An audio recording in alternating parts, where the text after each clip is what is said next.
ఐపీఎల్లో sun Risers హైదరాబాద్కు hat trick ఓటమి పాలైంది. కోల్కతా నైట్ రైడర్స్తో జరిగిన మ్యాచ్లో ఎస్ఆర్హెచ్ 80 పరుగుల తేడాతో చిత్తుగా ఓడింది. 201 పరుగుల భారీ లక్ష్యంతో బ్యాటింగుకు దిగిన హైదరాబాద్ 16.4 ఓవర్లలో 120 పరుగులకే కుప్పకూలింది.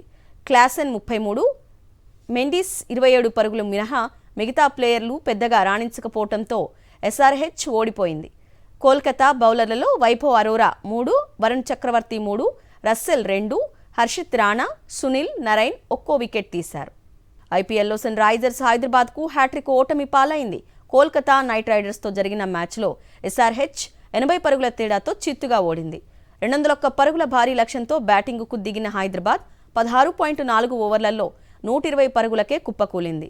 క్లాసెన్ 33, మెండిస్ 27 పరుగులు మినహా మిగతా ప్లేయర్లు పెద్దగా రాణించకపోవడంతో ఎస్ఆర్హెచ్ ఓడిపోయింది. కోల్కతా బౌలర్లలో వైభవ్ అరోరా 3, వరుణ్ చక్రవర్తి 3, రస్సెల్ 2, హర్షిత్ రాణా, సునీల్ నరైన్ ఒక్కో వికెట్ తీశారు.